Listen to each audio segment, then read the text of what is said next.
बिस्मिल्लाहिर्रहमानिर्रहीम। प्रोग्राम तालीम स्पेशल के साथ मैं हूं हारून अब्बासी। ख़वातीन व हज़रात, तालीम स्पेशल का बुनियादी मकसद बच्चों को तालीम की तरग़ीब देना और तलबा व तालिबात की किरदार साजी के हवाले से बातचीत करना है। आज जिस मेहमान को हमने यहाँ दावत दी है, आप हैं पंजाब में श्रीलंका के काउंसल जनरल जनाब यासीन जोया साहब। बहुत शुक्रिया जोया साहब, आप तशरीफ़ लाए। जोया साहब, आप हमारे तलबा व तालिबात को बताइए, आपका तालीमी सफ़र कैसा गुजरा? एक्चुअली मेरी जो बेसिक एजुकेशन जो है वो गुजरांवाला से है और फिर मैंने हेले कॉलेज से बीकॉम किया है। अच्छा। उसके बाद फिर मैं एमबीए करने फिलिपीन एडमसन यूनिवर्सिटी से मैंने एमबीए किया है। अच्छा। और एमबीए करने का मकसद ये था कि हम कुछ कंट्रीब्यूट कर सकें टुवर्ड्स पाकिस्तान के लिए। ठीक है। और जब कोई बच्चा किसी एजुकेशन इंस्टीट्यूशन में जाता है तो उसके एक ख्वाब होते हैं, उसकी एक ड्रीम होती है कि मैं ज़िंदगी में कुछ अचीव करूं। तो अल्हम्दुलिल्लाह मेरी ड्रीम थी कि मैं एमबीए करूं। अच्छा। जब मैं प्राइमरी स्कूल में था तब से मेरा ये था। उस वक़्त 3 ही शोबे थे, या इंजीनियरिंग थी या मेडिकल था या फिर एमबीए था। तो एमबीए के लिए ये था मेरा कि एक मार्केटिंग में आए और आप पाकिस्तान की इकोनॉमी के लिए और आप किसी भी शोबे में, क्योंकि मार्केटिंग उसका मेन जुज़ होता है, उसमें आप परफॉर्म करें। तो अल्लाह के फैसले से मुझे ऑनर है क्योंकि मेरे पेरेंट्स भी टीचर थे। अच्छा। इसलिए एजुकेशन से मेरा एक खास लगाव है due to my parents, because they were teacher. और उनकी ख्वाहिश थी, एक लिमिटेड सोर्स में मुझे उन्होंने इंटरनेशनल एजुकेशन दिलवाई। ठीक है। जब मैं वापस पाकिस्तान आया तो मुझे उस वक़्त जो है वो सबसे पहले चैनल एक NTM, आपने सुना होगा, STN PTN, वो लॉन्च हो रहा था। तो मैंने इंटरव्यू दिया और उसमें मेरी सिलेक्शन होगी। तो मैं वाहिद पाकिस्तानी जो बाई प्रोफेशन मीडिया में आया 32 साल पहले। अच्छा। हम चाहेंगे कि आप हमारे बच्चों को उस तालीमी माहौल के बारे में बताएं जहाँ से आपने कैसे, किस नौयत के आपके असातिज़ा थे। देखें जो थी उस वक़्त, आज देखें जो 30 साल पहले जो माहौल वही था जो एक स्टैंडर्ड पाकिस्तान का एजुकेशन, प्राइमरी का और हाई स्कूल का और कॉलेज का जो सिस्टम है, मैं भी उसी प्रोसेस से गुजरा। और उस वक्त यही होता था, हमारे स्कूल में अगर बारिश हो जाती थी तो छुट्टी हो जाती थी, क्योंकि वहाँ पे इतनी बिल्डिंग नहीं थी बड़ी जिसके ऊपर हो। फिर सफाई हमने खुद करनी होती थी, पानी का बंदोबस्त हमने खुद करना होता था स्कूल में। प्राइमरी स्कूल की मैं बात कर रहा हूँ। हाई स्कूल में जाके फिर हमें डेस्क मिले, कुछ इंग्लिश की एजुकेशन शुरू हुई और फिर हमारे जो असातिज़ा थे उन्होंने बहुत मेहनत से हमें एजुकेशन दी। और पाकिस्तान का एजुकेशन सिस्टम ज़बरदस्त है। एक्चुअली ये जो लेट 90s में जो डिफरेंस O लेवल और A लेवल्स का और जनरल एजुकेशन का जो हमने डिस्टिंग्विश किया, इसको अलग अलग किया, उससे थोड़ा सा ये डिफरेंस आया कि वो एक लेवल जो है वो बिल्कुल डिफरेंट चला गया और एक को बिल्कुल हमने हाई एंड कर दिया। अब ये जो हाई एंड है ये एलीट बन गई और ये एलीट अब रूल कर रही है उन 80% जो वो वाला जो तबका था जो जनरल एजुकेशन से आता था। तो एजुकेशन है, हमारे इस्लाम ने, दीन ने भी इसकी बड़ी ताकीद की है कि अल्लाह के नबी ने फरमाया कि आप गोद से लेके गोद तक जो है वो एजुकेशन हासिल करें। और जितना भी आप एजुकेशन है इसका फ़ायदा ही है। देखें ना, आज से पहले लाइब्रेरी का बहुत कॉन्सेप्ट था और हमारे स्कूलों में लाइब्रेरी का एक बहुत बड़ा डिपार्टमेंट होता था जिसमें हम जाके टाइम स्पेंड करते थे। मुख्तलिफ जो है वो हम स्कॉलर्स को पढ़ते थे, डिफरेंट सेक्टर्स की जो एक्सपर्ट्स थे उनकी जो बुक्स लिखी हुई थी, जो उनका निचोड़ लाइफ का होता था, वो हम स्टडी कर। अब आजकल के स्टूडेंट्स के लिए वो चीज़ जो अनफॉर्चुनेटली अवेलेबल नहीं है। अच्छा, ये बताइए जो ये सब कि देखें बच्चे की किरदार साजी और उसके अंदर जो डिसिप्लिन पैदा होता है और जो उसकी सलाहियतें उभर के सामने आती हैं, वो उसमें एक्स्ट्रा करिकुलर एक्टिविटीज़ का बड़ा रोल होता है। आपके दौर में कैसा था? हमारे स्कूल में, जिस स्कूल में मैं पढ़ता था, वहाँ पे क्रिकेट की टीम भी थी, कबड्डी की भी थी, हॉकी की भी थी, फुटबॉल की भी थी, वॉलीबॉल की भी थी। तमाम स्पोर्ट्स उस विसिनिटी के अंदर अवेलेबल होते और मुबाहिसे वगैरह, और वहाँ पे ये सारा माहौल जो है वो क्रिएट होता था। आज के स्कूल का और उसको कंपेयर करें तो ज़मीन, अब तो एक बिल्डिंग्स के अंदर, कनाल की कोठी के अंदर यूनिवर्सिटी एस्टेब्लिश हो गई है। तो आपकी यू आर राइटली साइड के कैसे उनकी मेंटली ग्रोथ हो सकती है? फिजिकल एक्टिविटी तो है नहीं। और फिर उस वक्त टूर्नामेंट्स होते थे, क्रिकेट क्लब्स बनी हुई थी, हॉकी की क्लब्स बनी हुई थी, और फिर सुबह एजुकेशन के बाद शाम को प्रैक्टिस होती थी। तमाम स्टूडेंट डिफरेंट जो है वो एजुकेशन, वो जो स्पोर्ट्स की एक्टिविटीज उसमें इन्वॉल्व होते थे और स्कूल इंकरेज करते थे, फिर ट्रॉफीज होती थी, विद इन स्कूल कंपटीशन होते थे, तो एक जबरदस्त माहौल होता था तालीम के साथ तरबियत और फिजिकल एजुकेशन का, जो कि अनफॉर्चुनेटली अब वो नहीं। अच्छा, तालीमी वो बड़ा होता था कंपटीशन मुख्तलिफ स्कूलों के दरमियान, अच्छे से अच्छा रिजल्ट आने के, लेकिन उस जमाने में आप ये फरमाइए कि क्या ट्यूशन का या एकेडमीज का कोई रिवाज था? उस वक्त था, लेकिन वो टीचर खुद, उनकी एफिलिएशन स्टूडेंट्स के साथ इतनी स्ट्रांग होती थी कि वो खुद जज करते थे कि आउट ऑफ दिस 30 ये 5 स्टूडेंट हैं, ये मेरे इस सब्जेक्ट में वीकर है, उनको वो कहते थे कि आपने स्कूल के बाद जो है वो टाइम देना है या मेरे घर आना है, और फ्री ऑफ कॉस्ट उन्होंने उसको, because that was the bonding between the teacher and वो। आजकल तो ये सारा प्रोफेशनल हो गया हुआ है, अब वो क्लास में इतनी उनकी तवज्जो नहीं होती जितनी उनकी एकेडमी की तरफ तवज्जो होती है। इधर से वीक होगा तो वो एकेडमी जाए, तो ये एक बिजनेस मॉडल भी सम एक्सटेंट आजकल की एजुकेशन जो है उस तरफ भी जा रही है। और जिस एजुकेशन बैकग्राउंड से मैं, वहां पे तो एक टीचर का और एक स्टूडेंट का रिलेशन एक बाप और बेटे का या एक माँ और बेटी का होता था, कि वो ऐसे ही उसको देखती जैसे वो अपने बेटे को देख रही है, और वो जब सक्सेस करते थे वो सारी जिंदगी अपने टीचर का नाम लेते थे, और किसी जगह पे भी अगर टीचर से मुलाकात हो जाती तो वो उनको झुक के मिलते और वही ऑनर देते फादर के लिए। अच्छा, जो ये सब आपने बात की थी लाइब्रेरीज की, अब ये काफी हद तक कॉन्सेप्ट खत्म हो गया है। अब सोशल मीडिया का दौर है और हमारे कंप्यूटर पे और मोबाइल पे दुनिया जान की लाइब्रेरीज हर कुछ अवेलेबल है, लेकिन किताब पढ़ने का रुझान बच्चों में खत्म हो गया। इसकी क्या वजह है? उसकी वजह ये है advancement, AI, artificial intelligence. What is AI? AI ये है कि आप अपने गैजेट के ऊपर, मोबाइल के ऊपर एक दफा कोई चीज लिख दे तो उसके रेलेवेंट जितनी चीजें होंगी वो आपकी वीडियोस आपके पास आना शुरू हो जाएंगी। अब आप मुझे बताएं कितने स्टूडेंट हैं those are inclined for education point of view, उनकी एक्टिविटी वो एंटरटेनमेंट पे ज्यादा जोर है, वो एंटरटेनमेंट पे होती है, फिर वो एंटरटेनमेंट इतनी आती है कि वो ओवरडोज कर जाती है, और उस ओवरडोज का इंपैक्ट ये होता है कि वो एजुकेशन से भी डिप्राइव हो जाता है, उसका एजुकेशन पे भी दिल नहीं लगता, और लर्निंग प्रोसेस भी उसका वीक हो जाता है, बिकॉज वो उस एंटरटेनमेंट में माहौल। बेसिकली तो उस गैजेट के अंदर दुनिया जहान की सारी लाइब्रेरीज अवेलेबल है, हर किस्म की बुक्स अवेलेबल है, you have to only, it's your choice कि आप वो बुक का नाम डालें और फौरन आ जाए और फिर आप उसमें से निकालें। लेकिन अनफॉर्चुनेटली हमारी यूथ उस तरफ तो जो नहीं दे रही, उनका जो मकसद है वो एंटरटेनमेंट और बाकी एक्टिविटी। लेकिन हल बताइए। इसका हल यही है जो अभी जो है वो फायरवॉल गवर्नमेंट ऑफ पाकिस्तान ने जो इम्पोज की है, उसका मकसद ये है कि जो राइट वाली ट्रैफिक है वो इन हो और जो रॉन्ग वाली ट्रैफिक है वो डिप्राइव होके वो साइडों पे निकलती है। That's the main purpose of जो फायरवॉल का जो कॉन्सेप्ट आया। और ये जितनी भी इंटरनेशनल इंजन्स हैं इनको भी रोकने की जरूरत है। और जब मैं चेयरमैन पैमरा का कैंडिडेट था तो मैंने उसमें, हालांकि वो पैमरा का चेयरमैन का काम तो चैनल को रेगुलाइज करना था, मेन स्ट्रीम मीडिया, लेकिन मैंने 2019 में ये कहा था बोर्ड के सामने कि मुझे मेन स्ट्रीम मीडिया पे इशू नजर नहीं आ रहा, मुझे सोशल मीडिया पे नजर आ रहा है। तो उन्होंने क्वेश्चन किया, उस वक्त सोशल मीडिया इतना स्ट्रांग नहीं था 2019 में, तो मैंने कहा मुझे ये लग रहा है कि ये कल को स्टेट ऑफ पाकिस्तान के सामने खड़ा होगा। तो उन्होंने, हमीद हारून थे डॉन वाले, उन्होंने मुझे कहा कि जी आप इसको कैसे कंट्रोल करेंगे? तो मैंने कहा जी ये डायरेक्ट डोमेन तो पैमरा चेयरमैन की नहीं है, ये पीटीए के अंडर आता है, लेकिन जो पीटीए का चेयरमैन है वो मेंबर है पैमरा का, तो ये जितनी एग्जीक्यूशन होनी है ये थ्रू पीटीए होनी है। The most important thing is कि जितने इंटरनेशनल कैरियर है, एक्स है, आपका फेसबुक है, जितने भी आपके कैरियर है, व्हाट्सएप है, इनके जो सैटेलाइट ऑफिस है वो पाकिस्तान में होने चाहिए, सो दैट अगर कोई ऐसी चीज आती है जो एंटी पाकिस्तान है या ऐसा नैरेटिव आ रहा है या कोई नेगेटिव आ रहा है तो हम उसको फौरन रोक सकते हैं, ब्लॉक कर सकते हैं। लेकिन इस वक्त अगर हमने किसी भी आईपी को बंद करना है तो हमें ईमेल करनी पड़ती है जिनेवा में या न्यूयॉर्क में या सिंगापुर में कि जी ये जो है वो एंटी पाकिस्तान या ये एक ऐसा मवाद जो है वो नशर हो रहा है जो पाकिस्तान की कौम के लिए या बच्चों के लिए प्रॉपर नहीं है, फिजिबल नहीं है, तो हम इसको रोकना चाहते हैं। अच्छा जोए साहब, एक और बात बताएं, आपने पेरेंट्स की बात की थी कि आपके पेरेंट्स टीचर्स थे और तालीम से उनका ताल्लुक था। आजकल एक और भी मसला ये हो गया है कि माएँ जो हैं वो बच्चों की, जो जैसे हमारे दौर में तरबियत होती थी, अब ये है कि बच्चा अगर रो रहा है तो माँ उसको कार्टून लगा देती है और खुद किसी और काम, जी हाँ, मोबाइल।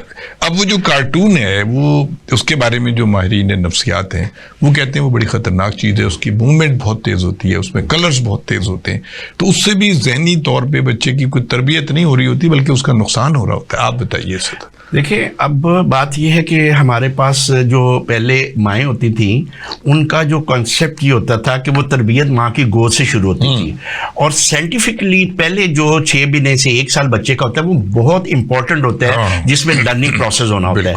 तो जब आप उस टाइम पे आप उसको मोबाइल पकड़ा देंगे और एज यू सेड कि उसको कार्टून कैरेक्टर्स हम दे देंगे, और कार्टून कैरेक्टर्स के पीछे एक लॉजिक्स है, एक पूरी स्टोरी होती है जो उसके पीछे जो चल रही होती है। अब जब आप छोटे बच्चे को वो जो कार्टून का गैजेट पकड़ा देते हैं मोबाइल के थ्रू, तो वही इम्पैक्ट उसके मेंटली और उसके उसमें आ रहे होते हैं, और वो बड़े नेगेटिव होते हैं। इसी वजह से अब जो लोग बच्चे जो आ रही हैं, जो अगली यूथ आ रही है, उनमें वो टैलेंट नहीं है जो प्रीवियस था, और वो वैल्यूज नहीं है जो पीछे थी, वो तरबियत का फुकदान है जो पहले था, अब नहीं है वो। उसकी वजह यह है कि बेसिकली तरबियत तो माँ ने देनी है, और माँ ने उसकी टीचिंग करनी है, इस्लाम के बारे में बताना है, अल्लाह के नबी की मोहब्बत दिल में डालनी है, एजुकेशन किया है, हमारी सोसाइटी वैल्यूज़ क्या हैं, बड़ों का अदब कैसे है, घर में कैसे आपने ट्रीट करना है, वॉइस कैसे आपने रेज करने हैं, ये सारी वैल्यूज़ हैं वो माँ ने अपने बच्चे को देनी है। अगर वो चीज़ कार्टून के अब हवाले कर देंगे, गैजेट के हवाले करेंगे, तो वो तरबियत कर रहा है उस बच्चे की, वो आगे उसको तैयार कर रहा है। और एक कार्टून के पीछे जो नफ्सियाती तौर पे जो है वो एक पूरे का पूरी स्टोरी होती है जो वो कन्वे कर रहे हैं, जिसमें एग्रेशन है, जिसमें डिसरिस्पेक्ट का एलिमेंट होता है, जिसमें आप अटैक कर रहे होते हैं, ये सारी चीजें बच्चा लर्न कर रहा है आपस में। अगर चूहे बिल्ली का भी, टॉम एंड जेरी का भी खेल है, तो वो देख रहा है पीछे भाग रही है, वो शरारत कर रहा है, वो तंग कर रहा है, वही चीज उसका कॉन्सेप्ट जो है वो डेवलप हो रहा है, और वही उसकी कैरेक्टर बिल्डिंग में चीज आ रही है। बिल्कुल सही। अगर हमने ये चीज करनी है, और आप देखें ऑस्ट्रेलिया ने, मैं क्रेडिट देता हूं कि 14 साल से छोटे बच्चों के लिए बैन कर दिया गया। अच्छा। अभी उनकी कोर्ट ने और उनकी पार्लियामेंट में ये रेजोल्यूशन गई है कि जी 14 साल से नीचे बच्चा जो है वो मोबाइल यूज नहीं करे। उसकी रीजन क्या है कि उन्होंने इस चीज को अवेलुएट कर लिया है कि हमारी नेक्स्ट जनरेशन किधर जा रही है। अगर हम इनको 6 साल 8 साल 10 साल में ये अकाउंट बनाएं और अपने हम इनको सोशल मीडिया दे देंगे, तो ये सोशल मीडिया तो इनकी किरदार साजी नहीं कर सकेगा, इनकी तरबियत नहीं हो सकेगी।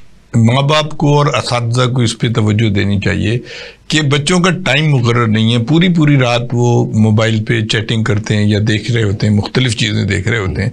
तो क्या माँ बाप को नजर रखनी चाहिए कि बच्चे क्या देख रहे हैं, क्या पढ़? उसकी रीजन ये है कि अगर वालिदैन ने खुद मोबाइल पकड़ा हुआ है तो बच्चों पे कैसे नजर रखेंगे। आप देखें कि जो अगला फ्यूचर इस वक्त आ गया है और ये सोशल मीडिया किस तरीके से पेनिट्रेट कर गया है हमारी सोसाइटी के अंदर, कि एक ही कमरे में 8 लोग बैठे हुए हैं और 8 के 8 मोबाइल यूज कर रहे हैं, और एक दूसरे के मैसेज के नहीं बोल रहे, मुंह से नहीं बोल उससे। तो आपने जो आज का जो आपका जो एजुकेशन का जो प्रोग्राम, उसमें सबसे बड़ी एजुकेशन तो पेरेंट्स के लिए कि आप जिस चीज के, अब देखें मैं नमाज नहीं पढ़ता तो मैं कैसे अपने बच्चों को कन्विंस करूंगा कि आप नमाज पढ़ें।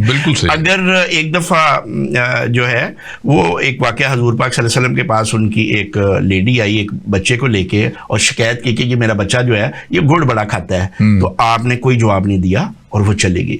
दूसरे दिन फिर वो लेके आए अपने बच्चे को, कहा सरकार मेरा बच्चा जो है वो ये गुड़ खाता है तो आप इसको प्लीज मना करें। आप फिर खामोश थे। तीसरे दिन आपने उनको मना कर दिया। तो उसने पूछा कि अल्लाह के नबी मेरी जान आप पे कुर्बान, 2 दफा मैं आई हूं, मैंने यही क्वेश्चन किया, फरमाया वो तो मैं भी खा रहा था, तो इसलिए मैं कैसे उसको जो है वो मना करता जो चीज मैं खुद कर रहा। तो कहने का मकसद है कि आपको एग्जाम्पल बाई सेल्फ करना होता है। जब आप वो चीज अपने ऊपर एग्जीक्यूट करते हैं तो बच्चा आपको फॉलो, बिकॉज बच्चा तो आपको देख रहा है, वो तो ही is looking up to you, और आप खुद मोबाइल लेके बैठे और उसको कहेंगे तुमने मोबाइल नहीं करना, तो ये कैसे पॉसिबल है? ठीक है। अच्छा नफी यासीन जो है साहब, आपको ये एजाज़ हासिल है कि आप मुख्तलिफ नशरियाती इदारों के यानी कि दागबेल एक किस्म की आपने डाली, आपने इब्तदा की, उसकी ज़रा तफसील हमारे बच्चों को देखिए। जब मैं MBA करके वापस आया तो उस वक्त मैंने फोर्सिंग किया, बिकॉज कैरियर, आजकल तो कैरियर काउंसलर्स हैं, वो आपको बताते हैं कि आपने कैसा कैरियर अडॉप्ट करना है, ये जो एजुकेशन है इसके बाद आपके पास लाइफ के लिए क्या क्या ऑप्शन है।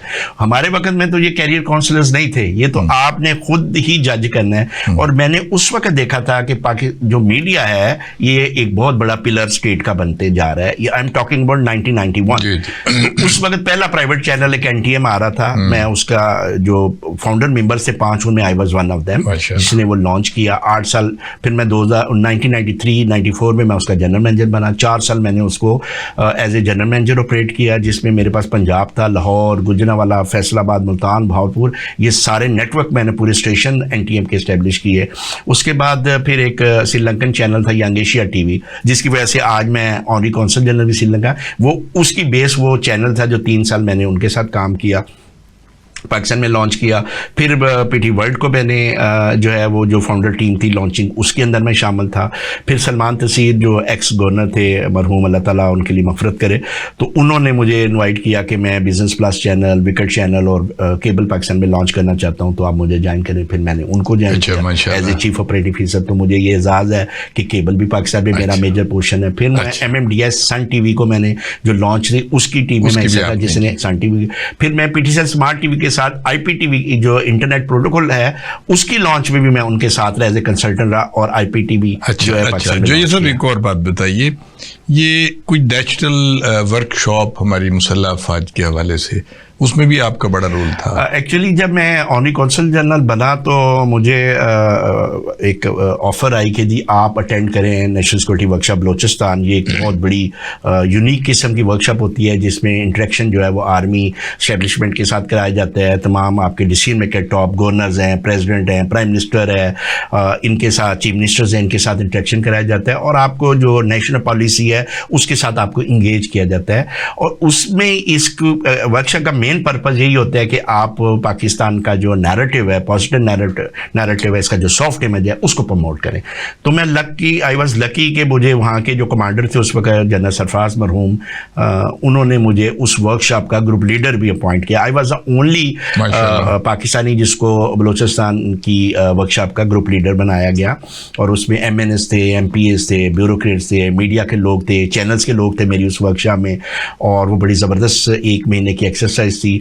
और उसमें हमने बेसिकली बलोचिस्तान की बात की, बलोचिस्तान के टूरिज़म की बात की, उनके मिनरल्स की बात की, उसके एजुकेशन की बात की, और मैंने फिर उधर सुजेस्ट किया कि ये जो बुलान TV है इसको आप कन्वर्ट करें BNN पे, Balochistan news network, so that जो बलोचिस्तान का जो नैरेटिव है और एक पॉजिटिविटी है उसको हम हाईलाइट करें, और हम वहाँ के जो लड़कियों और लड़कों को जो मुख्तलिफ यूनिवर्सिटीज़ के बच्चे हैं उनको इकट्ठा करें, उनको लाहौर में लाएँ, उनको ट्रेन करें कि वो किस तरीके से टूरिज़म में वो अच्छी तरीके से बात कर सकें। वो आपके जो है वो जो इनकी जो आपका एंटी स्टेट एक्टर्स हैं उनके ख़िलाफ़ उनके पास पूरा हो, जो वहाँ के नैरेटिव पाकिस्तान के ख़िलाफ़ है उनको इंगेज करने के लिए उनके पास काउंटर जो है वो पॉइंट्स होने चाहिए, और एक उनका व्यू होना चाहिए, ताकि इंटरनेशनल कम्युनिटी को भी और पाकिस्तान को पता चले कि अगर बलूचिस्तान ने खड़ा होना है तो पाकिस्तान ने खड़ा होना है। ये बताइए जो सब कि आपने बात की पाकिस्तान के सॉफ्ट इमेज की ख़ास तौर पे, इस वक्त हमारे जो बलूचिस्तान के नौजवान हैं, तलबा और तालिबात हैं, ख़ास तौर पे यूथ की बात हो रही है, उनमें एक एहसास महरूमी भी है और बेचैनी भी पाई जाती है। उसकी वजह यह है कि टेररिज्म है, और टेररिज्म को स्पॉन्सर हमारे जो पड़ोसी ममालिक हैं वो कर रहे हैं, और ये बड़ा अलमिया है। तो इसको कैसे काबू में किया जा सकता, मतलब अवाम का क्या रोल है इसमें? चले मुसल्लह अफवाज और सिक्योरिटी इदारे तो कर ही रहे हैं, एक्चुअली तो ये रोल जो है ये बलूचियों का ही है, असातिज़ा और पेरेंट्स का भी इसमें बिल्कुल है। इसमें एक्चुअली देखे ना, जब एक बच्चा जो इंस्टीट्यूशन में जाता है बलूचिस्तान में, तो उसको जब आप डिसएंगेज करेंगे और जो टीचर है या जो पेरेंट्स हैं उसको पाकिस्तान के साथ एफिलिएशन है वो नहीं उसको बताएंगे, उसकी वो तरबियत उस तरीके से नहीं होगी कि एक आज़ाद मुल्क की हकीकत क्या है, एक इस्लामी मुल्क की। आप इंडिया में जाके देखें, बाकी कंट्रीज में जहां पे आपके पास एक्सेस नहीं है कि आप अपनी जो रिलीजियस प्रैक्टिस को कर सकें, तो बलूचिस्तान के हमारे बहन भाई तो ये सारी फैसिलिटीज़ हैं। एजुकेशनली जो आपने बात की कि एजुकेशन सिस्टम में हमें इसको फोकस करने की ज़रूरत है। वहाँ पे जो टीचर्स हैं उनको अपने स्टूडेंट्स के साथ, एक्चुअली तो ये नीचे से ही सारा कुछ निकल के ऊपर आ रहा है ना, लोगों की जो ज़हन साजी हो रही है वो उस तरह पॉजिटिवली हो रही है। एक जिस तरह एक पाकिस्तानी वतन, ये एक पेट्रोटिक पाकिस्तानी होता है। वहाँ बलोची बहुत ही पाकिस्तान से मोहब्बत करने वाले हैं, मैंने उनको बड़ा क्लोज देखा है, उनका एजुकेशन सिस्टम अच्छा है। वहाँ पर विल की ज़रूरत है और गवर्नेंस की जो है वो मैंने कमी देखी है कि अगर वहाँ पे प्रॉपर गवर्नेंस हो और लोगों को सही, बलोची जो हमारे बच्चे हैं बहुत टैलेंटेड है, पूरी दुनिया में इस वक्त आप देखिए स्पोर्ट्स में नाम बलोचियों का हमारे बच्चों का है, एजुकेशन हार्वर्ड यूनिवर्सिटी, बड़ी बड़ी यूनिवर्सिटियों में वो जाके रिकॉर्ड कैंप कर रहे हैं। एक्चुअली किसी को इस जो प्रॉब्लम है उसका सोल्यूशन लेके आना, और सोल्यूशन तब है जो आपने बात की, टीचर और पेरेंट्स। अगर हम इनको फोकस करें और इनको इस तरह एंगेजमेंट करें कि ये उन बच्चों को जो डिप्राइव हो जाते हैं, जो किसी नेगेटिव उसमें चले जाते हैं, उनको गाइड किया जाए, उनको बताया जाए कि ये हमारा पाकिस्तान है और इसकी तरक्की ही हमारी तरक्की है। अच्छा, जैसा एक जनरल परसेप्शन ये है कि वहाँ का जो कबायली निज़ाम है वो वहाँ की तरक्की में बहुत बड़ा यानी एक रुकावट है उसमें, क्या आप ये समझते हैं? देखिए, ये डेवलपिंग कंट्री का डिलेमा है पूरी दुनिया में, क्योंकि जो पावर में आता है ना वो नहीं चाहता कि कोई और हो, बेसिक उसके बराबर ना आ जाए। बेसिक तो कंसेप्ट ये है कि मैं इसलिए पावर में आऊं कि मैं अल्लाह की मखलूक की खिदमत करूं, अपनी कौम की खिदमत करूं, मैं लोगों के लिए जो है वो बेहतर करूं और जिससे पाकिस्तान के लिए जो है वो बेहतरी मैं कर सकूं, और ये उसका मेन कॉन्सेप्ट होना चाहिए। जी ठीक है। ख़वातीन हज़रात, आप यासीन जोया साहब की गुफ्तगू सुन रहे हैं। आप इजाज़ी कौंसल जनरल हैं श्रीलंका के, पंजाब में। हमारी गुफ्तगू का सिलसिला जारी रहेगा एक छोटे से वक्फे के बाद। ख़वातीन हज़रात, आप गुफ्तगू सुन रहे हैं जनाब यासीन जोया साहब की, पंजाब में श्रीलंका के इजाज़ी कौंसल जनरल हैं। ये बताइए जोया साहब कि हमारे और श्रीलंका के, पाकिस्तान और श्रीलंका के जो ताल्लुकात हैं उसमें क्या हमारे नौजवान तलबा और तालिबात के लिए भी कोई पहलू है तरक्की का?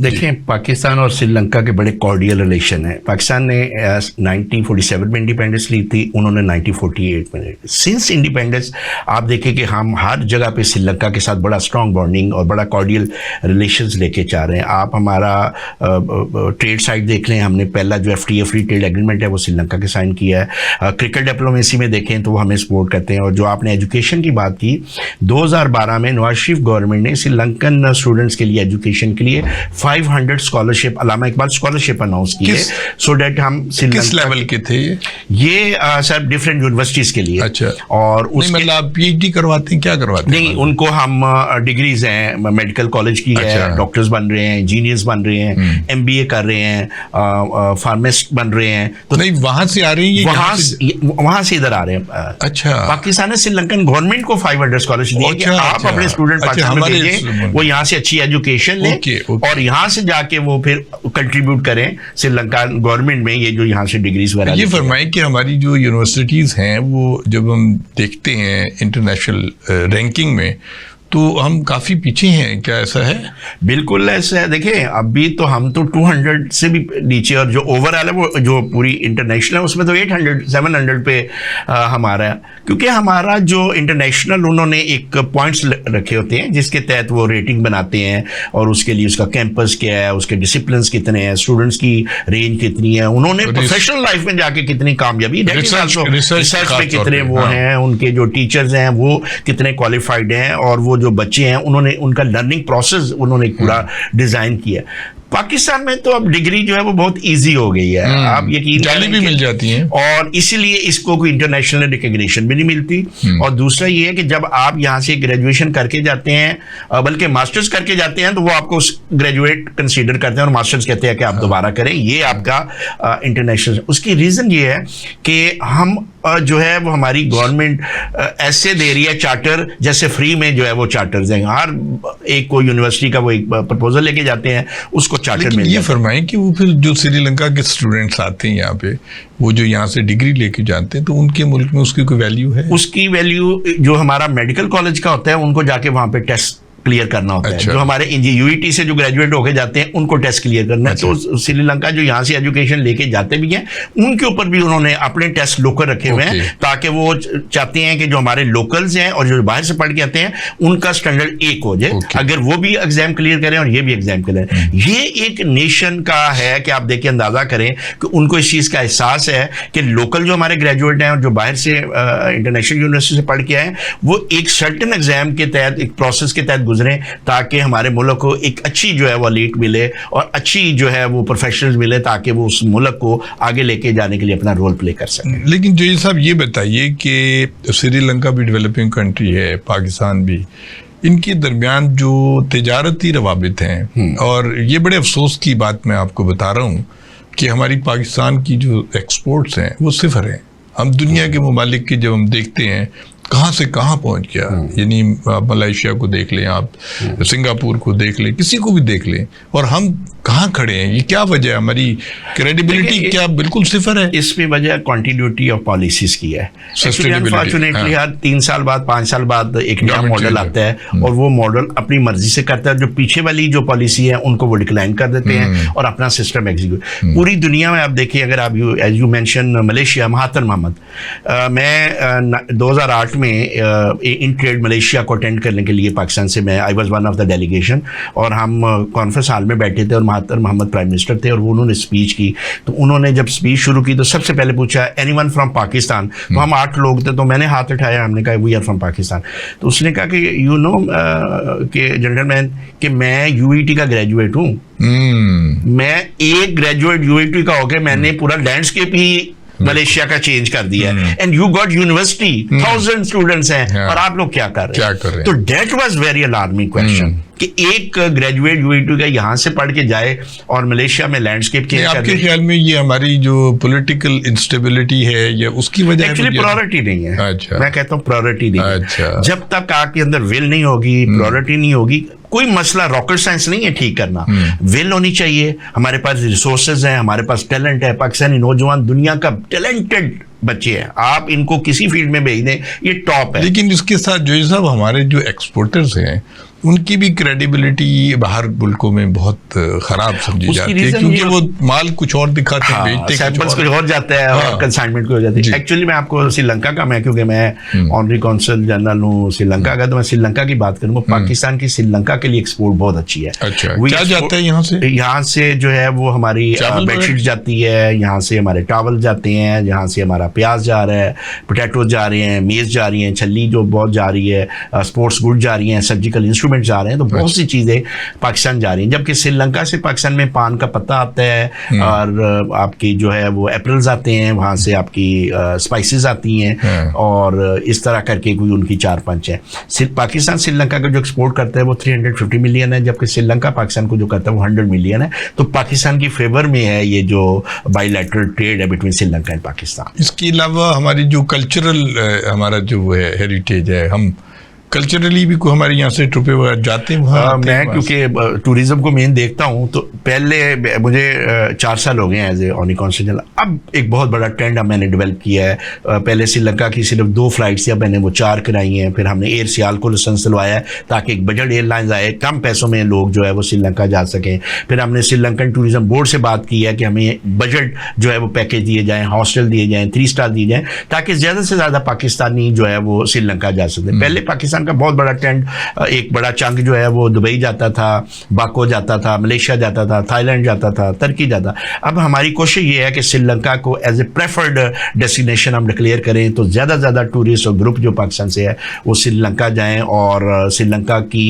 इकोनॉमी में हम कंट्रीब्यूट कर सकें। हाँ, जैसा आपने शुरू में गुफ्तगू में फरमा रहे थे कि हमारा मुल्क रिसोर्सेज से माला माल है, और कितनी शर्मनाक बात है कि श्रीलंका में जो लिटरेसी रेट है और पाकिस्तान में जो है, आप उसको ज़रा बताइए। देखिए, पाकिस्तान का जो लिटरेसी रेट है वो कोई 56% है। इस 56% वो लोग भी शामिल हैं जो साइन कर सकते हैं, तो यू कैन वेल इमेजिन। जबकि श्रीलंका का एक्चुअल जो लिटरेसी रेट है वो 98% है। मैं एक शादी अटेंड कर रहा था, जस्टिस जो है मदोखेल, जो हमारे सुप्रीम कोर्ट हैं, जमाल मदोखेल ऑनरेबल जो जस्टिस हैं सुप्रीम कोर्ट के, उनके बेटे का वलीमा था कोयटा क्लब में। तो तो मेरी मुलाकात वहाँ पे काजी फाइज ईसा साहब जो एक्स हमारे थे चीफ जस्टिस, उनसे हुई। तो जब उन्होंने मेरा ये फ्लैग देखा श्रीलंका का, तो उन्होंने मुझे बहुत जो है वो एक चीज़ कहा कि मैं मिस्टर जोया I want to tell you one story. मैंने कहा सर प्लीज़। कहते हैं आपको पता है कि लिटरेसी रेट श्रीलंका का 98% क्यों है? मैंने कहा सर आप प्लीज़ बता दें। तो कहने लगे कि मैं और मेरी वाइफ का जो फेवरेट डेस्टिनेशन है वो श्रीलंका है। अच्छा। पूरी दुनिया हमने घूमी है, मैं और मेरी वाइफ ने जितना एंजॉय श्रीलंका में किया, और मेरे लिए ये बहुत पॉजिटिव न्यूज़ थी कि एक हाईएस्ट लेवल पे ये मुझे बात कन्वे हो रही है।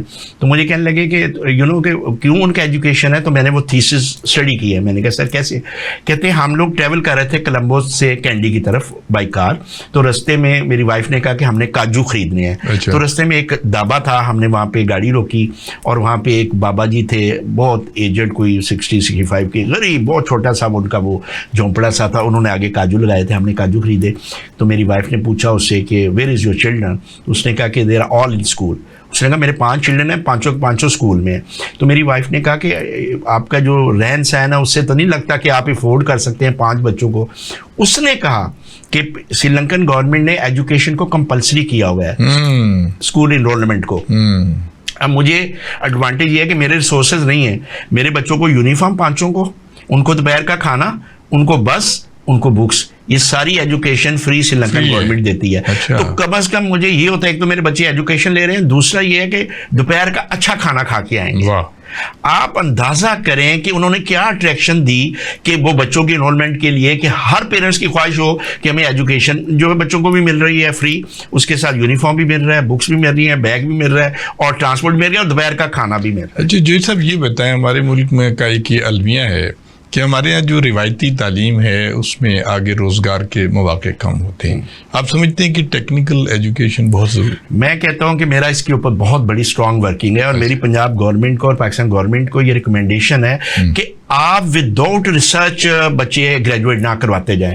आप इंटरनेशनल मार्केट में देखें कि किस चीज़ की कितनी डिमांड है, उस हिसाब से हम एजुकेशन, कितने डॉक्टर्स हमें रिक्वायर, लोकल मार्केट को कितने चाहिए पाकिस्तान की कितनी कैपेसिटी है कि वो अकोमोडेट करे, और इंटरनेशनल मार्केट कितनी कर सकती है। बेस्ड ऑन वो जो डाटा है उसके हिसाब से हम अपने डॉक्टर तैयार करें, इंजीनियर तैयार करें, MBS तैयार करें, फार्मिस्ट तैयार करें, नर्सेस तैयार करें, और जो अपना हमारा टेक्निकल एंड वोकेशनल इंस्टीट्यूट है इसको लिंक आप करें ओवरसीज मिनिस्ट्री के साथ। ओवरसीज मिनिस्ट्री इंटरनेशनल टेंडर्स उनके पास होते हैं कि मिडिल ईस्ट में रिक्वायरमेंट कितनी है, जापान में कितनी, फार ईस्ट में कितनी रिक्वायरमेंट है, यूरोप में कितनी रिक्वायरमेंट है, जितनी वो रिक्वायरमेंट हो वो टेक्निकल एंड वोकेशनल को बताया जाए। ये जो है वो स्किल वर्कर तैयार करें, ये खाली टेबल बनाने वाले, कुर्सी बनाने वालों से निकलें, और जो स्किल वर्कर्स हैं जो इंटरनेशनल स्टैंडर्ड्स के मुताबिक हैं ये लेबर तैयार हो, और फिर इनको डायरेक्ट जो है वो फॉर्म जो हमारी ओवरसीज को मिनिस्ट्री जो देखती है उसके साथ इसको लाइसेंस किया जाए, और ये वाली जो तैयार है आपकी परास और जो लोग बच्चे तैयार हुए हैं इनको इंटरनेशनल मार्केट में भेजें, उससे इनको रोजगार भी मिले, इनकी स्किल वर्किंग में इंप्रूव हो, और पाकिस्तान को फॉरेन एक्सचेंज भी। जी बिल्कुल। अब मेरे पास एक मेहमान आए थे, वो ये फरमा रहे थे कि जो हमारा CPEC का जो चल रहा है तो उसमें बड़ी अफसोस की बात है कि पाकिस्तान के पास वो टेक्निकल यानी ट्रेनिंग याफ्ता लोग मौजूद नहीं हैं जो इंटरनेशनल, जैसे कि आपने बताया कि वो स्टैंडर्ड पे पूरा होते हो। तो ये कैसे, इसको आप ये समझते हैं कि देखिए इन्होंने हर स्कूल और हर कॉलेज में ये लाजमी CPEC जो था एक बड़ी गोल्डन अपॉर्चुनिटी थी और है पाकिस्तान के लिए, क्योंकि जो चाइना है वो ओवरफ्लो कर रहा है, इकोनॉमी उसकी इतनी फ्लोरिश कर गई है कि उसकी अब जो लेबर है वो भी एक्सपेंसिव हो गई है, उनको रिसोर्सेज की भी कमी है, और being a strong friendship with Pakistan, this is high time for Pakistan to take advantage of this CPEC। उसके जरिए ये जो इन्होंने CPEC का जो रोड बनाया था ग्वादर तक, उसके ऊपर 8 इंडस्ट्रियल जोन्स बने थे। अब ये जो 8 इंडस्ट्रियल जोन्स बने थे इनमें रिक्वायरमेंट थी, इसमें वहां पे कंस्ट्रक्शन भी होनी थी, स्किल वर्कर थे, लेदर के लिए लोग चाहिए थे। अब उसके लिए आपका जो इंस्टीट्यूशन है उसको इसके साथ आपको मर्ज कराना था, जो उस एरिया की रिक्वायरमेंट थी, जो स्किल वर्कर्स की, वो आप ट्रेन कराते, जो अभी आपने बात की कि क्योंकि हमारे पास वो रिसोर्सेज ही नहीं है, स्किल वर्कर ही नहीं है कि वो उन जो एरियाज को जो है वो सपोर्ट कर सकते, इसलिए चाइना ने इन चीजों को बाकी कंट्री की तरफ, जैसे ईरान की तरफ और बाकी कंट्रीज की तरफ उसका रुझान गया, क्योंकि दे वांट कि अगर हम कोई चीज हो तो हमें वहां से स्किल वर्कर मिले जो हमारे उस यूनिट्स को सपोर्ट कर सके। और दिस इज हाई टाइम के पाकिस्तान की गवर्नमेंट भी इस चीज़ को फोकस करे और ये जो इंस्टीट्यूशन वो बनाए जो सपोर्ट करते हैं इन इंटरनेशनल रिक्वायरमेंट, बिकॉज उनके लिए एक सर्टिफिकेशन चाहिए होती है, आपको इंटरनेशनल जो है वो उसके लिए ट्रेनिंग चाहिए होती है, so that you will compete international standards को, ताकि वो जो प्रोडक्ट वहां पे तैयार हो वो इंटरनेशनल मार्केट में जाए तो वो उसकी सर्टिफिकेशन हो और एक्सेप्टेबिलिटी हो कि एक थ्रू प्रॉपर चैनल ये एसओ जो है उसके सर्टिफिकेशन के जरिए ये यहाँ पे। अब देखिए हमारे यहाँ जो ये सब कितना टैलेंट जो है वो ज़ाया हो रहा है। हमारे बच्चे लाखों की तादाद में दीनी मदरसों में तालीम हासिल करते हैं और वो दरस निज़ामी के से आगे नहीं बढ़ते और उनके हाथ में कोई हुनर नहीं होता, तो बेरोजगारी तो बढ़ती जा रही है।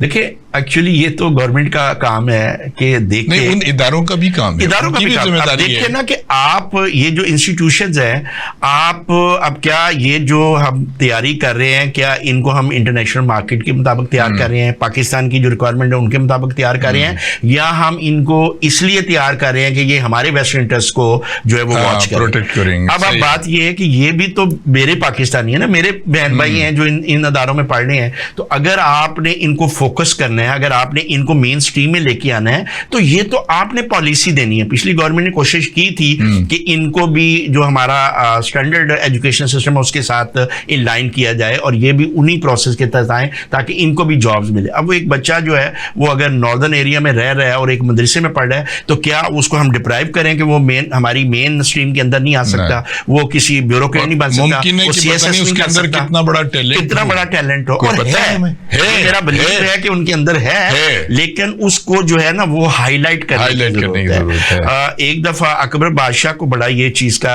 तरद्दुद हुआ कि एक ही क्लास में 20 स्टूडेंट होते हैं, 10 एक्स्ट्राऑर्डिनरी होते हैं, 5 नॉर्मल होते हैं, 5 फेल हो जाते हैं, हालांकि टीचर भी वही होते हैं, इन्वायरमेंट भी वही है, बुक्स भी वही है। रीजन क्या है? तो उसने क्या किया कि उसने 8 न्यू बॉर्न बेबी लिए और एक जो दाई है जो बोल नहीं सकती थी उसके पास उनको रख दिया।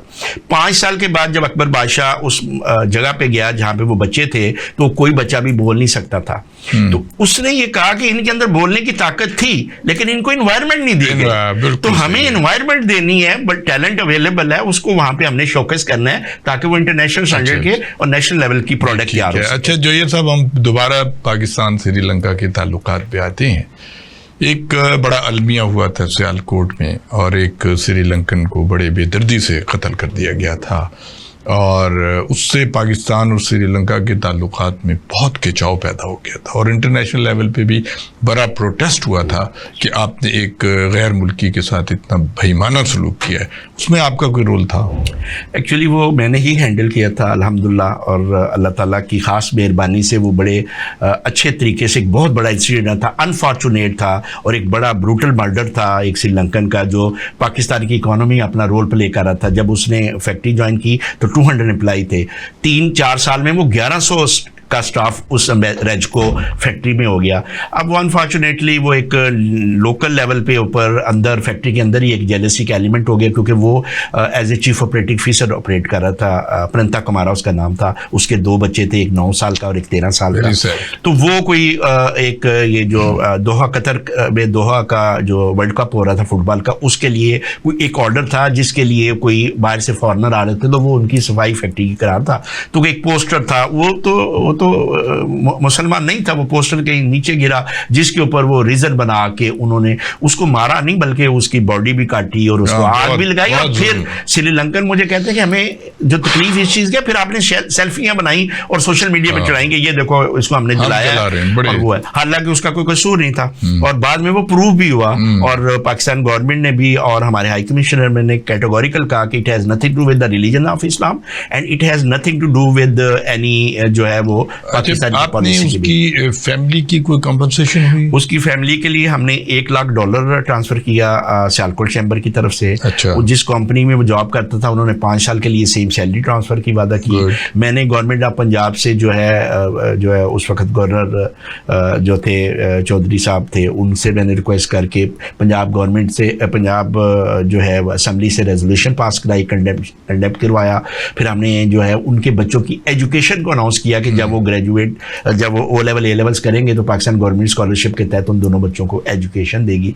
ये वो चीज़ें थी जिससे उसकी फैमिली को काफ़ी हद तक जो है वो गवर्नमेंट को आप मुतमईन करने में कामयाब हो गया। और हमने 3 वीक्स के अंदर बता दिया कि इसमें गवर्नमेंट ऑफ पाकिस्तान का कोई, और वो एक्सेप्ट भी कर लिया, और ये पर्सनल लेवल पे, और श्रीलंकन प्रेसिडेंट ने भी इस चीज को जो है एक्नॉलेज किया, और मेरी सर्विसेज को जो हुआ, मुझे अप्रिसिएशन लेटर मिला, और मेरी रिकमेंडेशन वहाँ के हाईएस्ट सिविल अवार्ड के लिए की गई, क्योंकि ये एक वो था जिसपे प्रेसिडेंट ने मेरे हाई कमिश्नर को कहा कि मिस्टर मोहन व्हाट हैपेंड कि ये 3 वीक्स के अंदर इतना बड़ा इंसिडेंट जो अंडर कारपेट हो गया है। उन्होंने फिर कहा कि मेरा जो ऑनरी कौंसल जनरल लाहौर है उसने इसको सारे को मैनेज किया है, उसकी बॉडी की को जो यहाँ से रिपोर्टेशन सारी मैं करा के। ओके, अच्छा ये बताइए कि ये जो मजहबी इंतहा पसंदी है ये गुज़िश्ता तकरीबन 30 साल से भी ज़्यादा हो गया है, इस पे कोई काबू पाने का कोई आपके? देखिए, हमारे जो आर्मी चीफ है उनका मुझे पैशन नज़र आ रहा है। ये जो हमारे करंट हैं वो बड़ी ज़बरदस्त तरीके से इस इंसर्जेंसी के ऊपर काम कर रहे हैं, और वो इसकी रूट कॉज के ऊपर भी काम कर रहे हैं, ताकि इसको जड़ से जो है वो निकाला जाए। अब जो तो माइंड सेट बन गए हैं, जिनको जो है वो ब्रीफिंग्स हो गई हैं, या उनके माइंड सेट जो है वो चेंज हो गए हुए हैं, वो टाइम लगेगा उनको रिवर्ट करते हुए। और रिवर्ट करने के लिए उसमें सिर्फ जो है वो मिलिट्री एस्टेब्लिशमेंट का रोल नहीं है, वो आपने कहा वो हमारे टीचर्स का भी रोल है, पेरेंट्स का भी रोल है, सिविल सोसाइटी का भी रोल है कि हम इस चीज़ को किस तरीके से उनको बताएं कि एक आज़ाद मुल्क में जो लाइफ है वो कितनी है। पूरी दुनिया में ट्रैवल करता हूँ, मैं जाके देखता हूँ कि जितनी आज़ादी मुझे पाकिस्तान में है कि अपनी मर्जी से मैं एजुकेशन है, मेरे बच्चे अपने आराम से जो है वो स्कूल कॉलेजों में गए हुए हैं, मैं अपने ऑफिस में बैठ के काम कर रहा हूँ, तो एक अच्छा है। मैं रिलीजियस परफॉर्मेंस मैंने करनी है, अपनी मर्जी से मैं इस्लाम की इबादत कर सकता हूँ, मुझे कोई रोकने वाला नहीं। तो ये सारी पॉजिटिविटी इनको बताने की एक आज़ाद मुल्क जो है उसका मुकाबला नहीं है। ठीक है यासीन जोया साहब, बहुत शुक्रिया, आपने बड़ी पॉजिटिव बातें की, बड़ी इंफॉर्मेटिव थी हमारे नौजवानों के लिए, तलबा और तालिबात के लिए, क्योंकि वक्त ख़त्म हो रहा है। हम चाहेंगे आप हमारे बच्चों को कोई पैगाम देना चाहें। मेरा पैगाम यही है कि there is no shortcut, and second is nothing is impossible. अगर आप एक इरादा करते हैं, या जब मैं ऑनरी कौंसल जनरल के लिए मैंने घर फैमिली को बताया, अपने दोस्तों को कि मैं बनने लगा, तो उन्होंने कहा ये कैसे पॉसिबल है, ये तो बहुत बड़ा टाइटल है, और जो बिलियनर्स हैं और जो बड़े बड़े लोग हैं ये तो उनका टाइटल है, आपको कैसे मिलेगा, आप तो एक टेक्नोक्रेट हैं और सेल्फ मेड हैं। तो मैंने कहा कि नहीं, जब अल्लाह ताला की मेहरबानी होती है और एक आप अपना एक टारगेट रखते हैं और उसके लिए एक पॉजिटिव अल्लाह की मदद से और एक नेक नीति से और एक अच्छे मकसद की चलते हैं, तो आप वो अचीव कर देते हैं। तो मैं एक क्लासिक एग्जांपल हूँ आपके सामने as a honorary consul general. पूरे पंजाब में 34 ऑनरी कौंसल जनरल हैं, जिसमें बहुत बड़े बड़े नाम हैं। I am one of them, और मैं भी एक कंट्री को रिप्रेजेंट करता हूँ। तो आज का मेरा पैगाम ये है कि nothing is impossible, everything is possible, अगर आपकी नीयत अच्छी है और आपका विजन अच्छा है। जी अच्छा, बहुत शुक्रिया। ख़वातीन व हज़रात, आप गुफ्तगू सुन रहे थे यासीन जोया साहब की। आप पंजाब में श्रीलंका के कौंसल जनरल हैं। उम्मीद है कि आपको इनका प्रोग्राम बहुत पसंद आया होगा। हारून अब्बासी को इजाज़त दीजिएगा। अल्लाह हाफिज़।